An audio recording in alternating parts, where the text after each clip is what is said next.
My dad gave the family business that I had built to my deadbeat brother, and it went about as well as you'd expect. After 12 years, I transformed my dad's deadbeat startup into an industry leader. I thought I'd finally get some sort of acknowledgement to my existence, or at least put a stop to the emotional neglect. Then came the dinner announcement that changed everything. I'll never forget the smug look on my dad's face as he casually dropped the bomb at our celebratory dinner. "Trevor will be taking over now," he announced, and instead of pointing and laughing at him, I forced a smile and raised my glass, while inside I was screaming. 12 years of my life's work dismissed in 7 casual words. My Aunt Patricia clapped enthusiastically. My cousin James nodded approvingly. "A toast," I managed, my voice betraying nothing of the hurricane brewing inside me. "To new beginnings." Let me backtrack. My father founded Mitchell Logistics when I was just a kid. In those early days, it was barely staying afloat. Missed mortgage payments, canceled family trips, and constant stress were my childhood memories. I remember finding my mother crying at the kitchen table one night, bills spread out in front of her like a morbid puzzle. I was only 10, but I knew something was terribly wrong. "It's just business, sweetheart," she'd said, quickly wiping her tears. "Your father will figure it out," but he didn't, ever. For years, we lived on the edge of financial ruin. I started noticing the patterns early, how Dad would make impulsive decisions, trust the wrong people, and refuse to modernize. Even as a teenager, I could see the fundamental flaws in his business model. When I finished my MBA at 25, I begged him to let me join the company. He reluctantly agreed, probably assuming I'd fail. I still remember his dismissive tone when he showed me to a tiny windowless office on my first day. "Don't expect any special treatment, you hear?" And instead of special treatment, I worked longer hours than anyone else. I started by simply observing, learning every aspect of the business from the ground up. I spent nights in the warehouse, identifying inefficiencies in our inventory management. I took clients to dinner on my own dime, building relationships Dad had neglected. I revolutionized everything. I modernized our outdated systems, secured contracts with Fortune 500 companies, expanded operations coast to coast, and implemented cutting-edge tech solutions that our competitors couldn't match. What was once a failing regional shipper became a $75 million national powerhouse, all because of my blood, sweat, and tears. There were pivotal moments along the way, like the time I convinced Axion Technologies, a rising tech giant, to switch from their established logistics partner to us. Dad had scoffed when I proposed targeting them. "Don't waste your time." But I'd spent months researching their pain points, developing a customized solution, and building a relationship with their procurement director. When I finally landed the contract, worth $12 million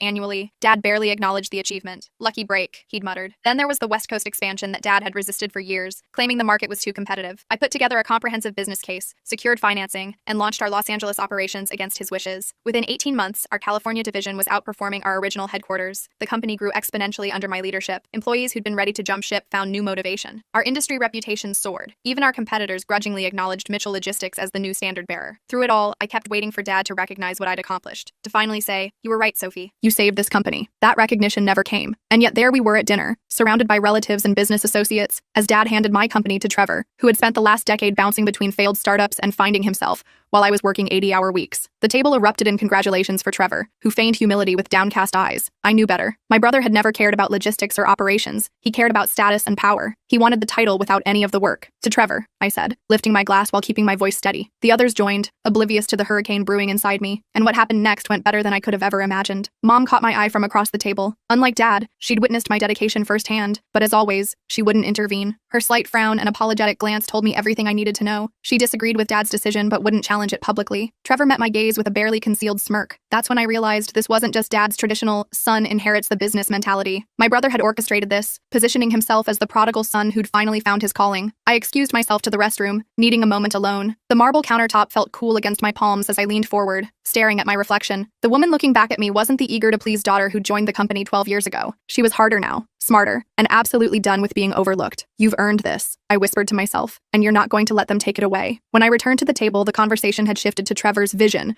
for the company's future. He was talking about strategic pivots and market disruption, buzzwords he'd clearly memorized but didn't understand. "I think we need to consider more aggressive acquisition strategies," he was saying. "Maybe look at some of our competitors in the Midwest." I nearly choked on my wine. We'd specifically avoided acquisitions because our organic growth model was working perfectly. Trevor had no idea what he was talking about. Dad was nodding enthusiastically. "Trevor's got some bold ideas. Fresh perspective." I couldn't help myself. "Interesting approach," I interjected smoothly. "Though our current market penetration strategy has yielded 27% year-over-year growth. What specific advantages do you see in shifting to acquisitions, Trevor?" His smile faltered. "Well, it's about scale and market share. We've doubled our market share in the last 3 years without a single acquisition," I pointed out. "Our return on capital is industry-leading because we haven't taken on the debt that typically comes with aggressive acquisition strategies." An uncomfortable silence fell over the table. Dad cleared his throat. "Sophie, this isn't a strategy session. We're celebrating tonight." "Of course," I replied with a practiced smile, just curious about the new direction. What neither of them realized was that while Dad was playing figurehead and Trevor was playing heir apparent, I'd been quietly fortifying my position within the company structure. Over dessert, my Uncle Frank, Dad's brother and a minor shareholder, pulled me aside. "This can't have been easy for you," he said quietly, genuine concern in his eyes. Frank had always been the more perceptive of the Mitchell brothers. "It's fine," I lied. "Trevor will need guidance." Frank studied my face. You know, your father wasn't always the best at recognizing talent, even in his own family. When we were kids, he never noticed when I was better at something than him. I appreciated the validation, subtle as it was. History repeats itself, I guess. Sometimes, Frank nodded, and sometimes someone comes along who changes the pattern. His words stayed with me as we said our goodbyes. Trevor was already planning a celebration after party with his friends. Dad was basking in congratulations from his golf buddies. Mom hugged me tightly. He means well, she whispered in my ear. No, he doesn't, I replied softly. But that's okay. I don't need him to. That night, I didn't sleep. By 3 a.m., I was reviewing every contract, shareholding agreement, and legal document I'd meticulously archived over the years. I pulled up the executive shareholding agreement from my private safe, the document Dad had signed without thoroughly reading when we needed emergency capital during the West Coast expansion. I traced my finger along his signature, remembering how dismissive he'd been about the legal mumbo-jumbo, as he called it. Just handle it, Sophie, he'd said impatiently. I trust you know what you're doing. Oh, I did. I certainly did. By dawn, I had my strategy mapped out. I wasn't just fighting for my position. I was fighting for the company I'd built from the ashes of Dad's failures. The company that now employed over 200 people who depended on sound leadership. The company that clients trusted because of the systems and relationships I'd established. The next morning, I arrived at Mitchell Logistics headquarters at my usual 8:45. The atmosphere was different. Hushed whispers, averted gazes, uncertain smiles. News travels fast in family businesses. Kelly, my assistant for the past 6 years, met me at the elevator with a coffee and a pained expression. I heard about last night, she said quietly. I'm so sorry. Don't be, I replied, taking the coffee. Nothing's changing. She looked confused. But Mr. Mitchell announced, trust me, Kelly. Continue as normal. I walked confidently to my office and prepared for the confrontation I knew was coming. At precisely 9 o'clock, there was a sharp knock at my door. Dad strode in like he owned the place. Ironic, as you'll soon see. With Trevor trailing behind in an expensive suit that probably cost more than most of our employees make in a month. Sophie, Dad began authoritatively. I assume you're aware of the transition happening today? Transition? I repeated calmly. Interesting choice of words. Trevor will be stepping in as CEO, he continued. We'll need you to handle the handover before you move on. I arched an eyebrow. Move on? Dad, I think there's been a misunderstanding. His expression hardened. This isn't up for debate. The decision has been made. I smiled then. Not my usual accommodating smile, but something sharper. Actually, it is up for debate. And more importantly, it's not your decision to make. Trevor scoffed. Don't make this difficult, Sophie. Difficult? I echoed. No. Difficult was saving this company when it was $1.2 million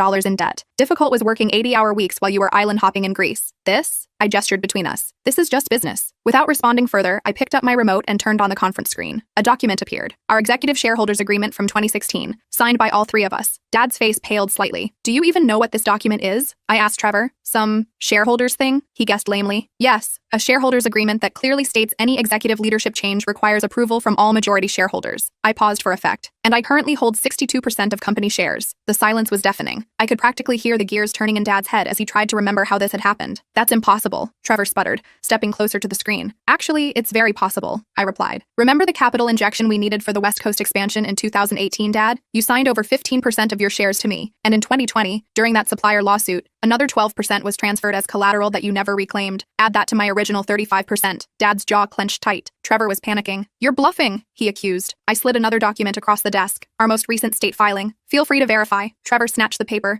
his face draining of color as he read. Dad, she can't do this. But Dad remained silent because he knew I could. I had legally outmaneuvered him. You planned this all along, Dad finally said, his voice low with anger. You manipulated me. I met his gaze squarely. I protected the company. I protected my interests. If you define that as manipulation, so be it. But I never lied to you. You just never bothered to read what you were signing. Trevor threw the document back on my desk. This is a betrayal. After everything Dad's done for you, I laughed, the sound sharp and without humor. What exactly has he done for me, Trevor? Given me an opportunity? I earned that. A position in the company? I created my own role and proved my value 1,000 times over. Recognition? I shook my head. That never came. So please enlighten me about what I should be grateful for. I stood up. I'm not firing you, Trevor. I wouldn't want to force you to actually earn a living. You can report to me and learn the business you claim to care about, or I gestured toward the door. You're free to leave. Trevor looked frantically at Dad, but for once, our father had no solution, because this wasn't his company anymore. It was mine. The stunned silence in my office felt like a physical weight. Trevor clutched the legal document, knuckles white, while Dad stood rigid, calculating his next move. There wasn't one. So that's it? Trevor finally spat. You're just taking everything? I laughed without humor. Taking? I built this company from nothing. Every contract, every innovation, every dollar of growth came from my work while you were busy failing at your little ventures. I'm not taking anything. I'm keeping what I earned. You were allowed to build it, Trevor shot back. Dad gave you that chance when no one else would have. Is that what he told you? I asked. That he did me some great favor by letting me save his failing business? Interesting revision of history? Dad broke his silence. You're making a mistake, Sophie. Families should stick together. Do you really want to burn this bridge? I met his gaze directly. You burned that bridge when you made your decision without me. Business is bigger than one person, he argued. We can find a solution for everyone. I agree completely. That's why I'm offering you both options. I turned to Trevor. You can stay in an advisory role, with a generous salary but no executive authority. Or you can walk away. I'll buy your shares at market value so you can fund whatever new project catches your fancy. And what about Dad? Trevor demanded. Same options. Stay as chairman emeritus, a figurehead role with no operational decision-making power, or sell his remaining shares and retire completely. Dad scoffed. You're acting like you hold all the cards. I do. The silence stretched until Dad shook his head. I never thought you'd do this. Not to your own family. His words stung, but I didn't flinch. He was the one who tried to push me aside after everything I'd done. Family? I repeated softly. When did that matter to you, Dad? Was it family consideration when you dismissed every idea I brought to the table until it succeeded despite your resistance? Was it family loyalty when you never once acknowledged that I saved this company? Or was it family first when you decided to hand over my life's work to Trevor without even a conversation with me? Dad had no answer. Your hypocrisy is showing, I continued. Family only seems to matter when it's convenient for you. Trevor stormed out first, slamming the door hard. I knew he'd go straight to our relatives, painting himself as the victim. I didn't care. I wasn't fighting for their approval anymore. Dad lingered. You've changed, he said quietly. No, Dad. I just finally stopped pretending. He moved toward the door, then paused. Your grandfather founded this company with nothing but a truck and a dream. He wanted it to be something that brought our family together, not tore it apart. Grandfather died when I was 3, I reminded him. But from what everyone tells me, he was a fair man who recognized hard work and rewarded loyalty. Maybe that's the family tradition you should have focused on preserving. After they left, I sat alone in my office. I should have felt victorious, but there was an ache beneath my triumph. Some small part of me had always craved Dad's recognition, had believed that if I worked hard enough, he'd finally see me as worthy. But he never really looked. Now he had no choice but to see me for what I truly was. Not his daughter, not a temporary caretaker, but the rightful leader of Mitchell Logistics. I spent the rest of the morning calling key executives one by one into my office. These were people I'd worked alongside for years, many of whom I'd personally hired or promoted. And I'd earned their respect through consistent results and fair leadership, not through family connections. I'm sure you've heard some conflicting information today, I said to each of them. Let me be clear. I remain CEO of Mitchell Logistics. The company structure and your reporting lines remain unchanged. Most responded with visible relief. A few seemed uncertain. One, Richard from sales, always Dad's golf buddy, asked directly, but Mr. Mitchell announced Trevor would be taking over. Mr. Mitchell was mistaken about his authority to make that decision, I replied calmly. The legal ownership of this company gives me final say on leadership appointments. By noon, I'd heard Trevor had cleaned out his desk and left the building. Dad had apparently retreated to his country club to process. I was focused on damage control. The battle wasn't over. By the next morning, I could feel the unease rippling through the company. Dad and Trevor were working the Whisper network, calling board members, senior executives, family friends, painting me as cold, ruthless, disloyal. James from the legal department stopped by my office, closing the door behind him. I thought you should know, he said in a low voice. Your father's been calling board members. He's trying to convene an emergency session to contest your control. On what grounds? I asked, unsurprised. He's claiming you manipulated him into signing over his shares without full disclosure. There's talk of potential legal action. I nodded. Thanks for the heads up, James. After he left, I pulled up our corporate bylaws. Dad could try to contest the share transfers, but the documentation was meticulous. Every signature was properly witnessed. Every agreement crystal clear in its language. I called an emergency executive meeting that afternoon. Let's not waste time, I said as I took my seat at the head of the table. I know there have been conversations happening behind closed doors. I let my gaze sweep the room, watching people shift uncomfortably. I pulled up our performance metrics on the screen. Facts. I built this company from a struggling regional business to a $75 million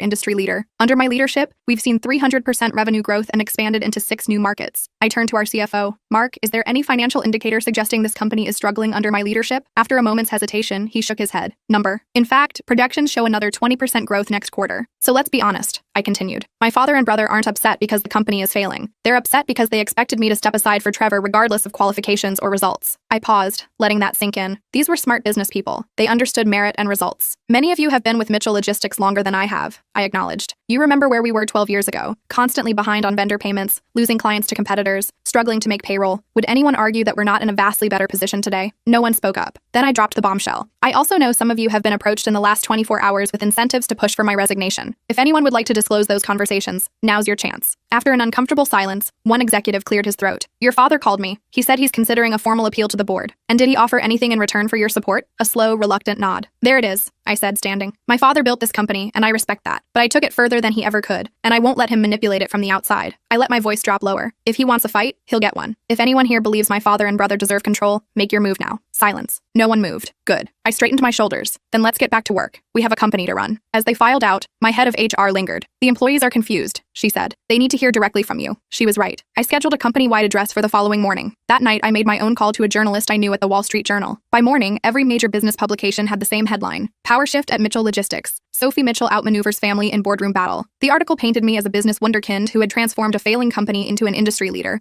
only to face a patriarchal coup attempt. It mentioned my MBA, my innovations, the growth statistics under my leadership. It also subtly highlighted how Trevor had explored various career options, while I was building the Mitchell empire. Dad's counterattack came by noon, a press release about my character and leadership style. The business media picked it up immediately. Was Sophie Mitchell too aggressive? Would her lack of cooperation hurt the company? They talked as if I wasn't already planning my next move. I called an old college friend in investigative journalism and sent over documents showing questionable business practices at Mitchell Logistics under my father's leadership, practices I'd spent years quietly correcting. Tax inconsistencies, regulatory compliance issues, vendor payment manipulations that had bordered on fraud. I hadn't wanted to expose these problems. They were family laundry I'd preferred to keep private, but Dad had forced my hand. The story broke within 24 hours. Behind Mitchell Logistics' success, how Sophie Mitchell saved company from financial mismanagement. The narrative shifted instantly. The board stopped questioning me. The investors regained confidence, and my father had nowhere to hide. 2 days later, he finally called. "Sophie," he said tightly, "we need to talk, do we?" After a pause, "You didn't have to do that." I laughed. "Neither did you. This company was supposed to be a legacy for both of you. If you wanted me to protect the legacy," I replied quietly, "you should have trusted me with it. Instead, you tried to take it from me." Another long silence. "What happens now?" "Now I make sure no one can ever touch my company again." Dad agreed to retire completely. We negotiated a generous package for him. Trevor took his buyout and disappeared to start some tech venture in Austin. The war was over. I won, but victory felt hollow. I found myself working even longer hours, pushing harder, growing faster, as if still trying to prove something to someone who wasn't even there anymore. A month later, Mitchell Logistics looked completely different. Board members who sided with my father, gone. Executives who questioned my leadership, replaced. The company had always thrived under my guidance, but now it was truly mine. I introduced initiatives Dad had always rejected, modernized systems he'd deemed unnecessary, expanded into markets he'd feared. Within 6 months, profits soared. Within a year, we crossed the $100 million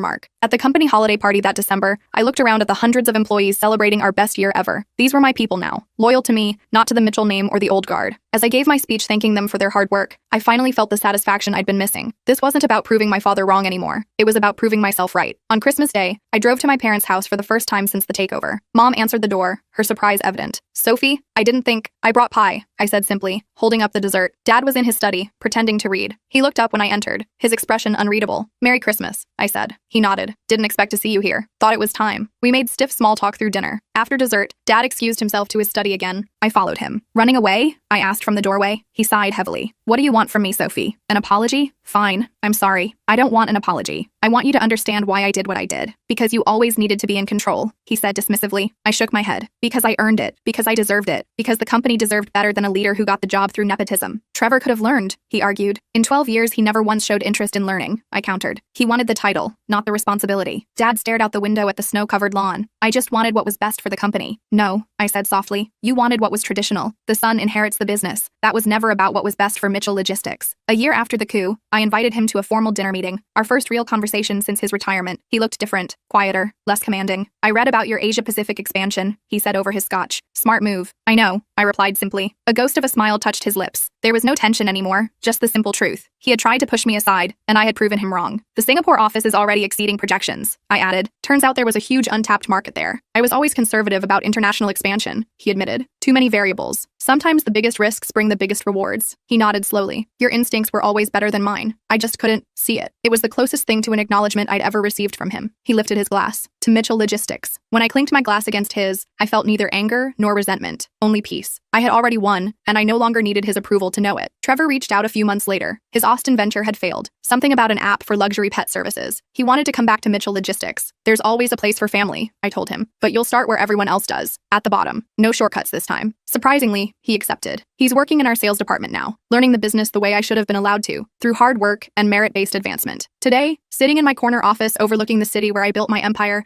I reflect on what this journey taught me. Family can be your greatest adversary. Loyalty must be earned, not expected. Power is never given, it's taken. And sometimes the best validation comes not from seeking approval, but from building something so undeniable that no one can ignore your worth. I have no regrets. Mitchell Logistics is mine now, and I intend to make sure no one ever forgets it.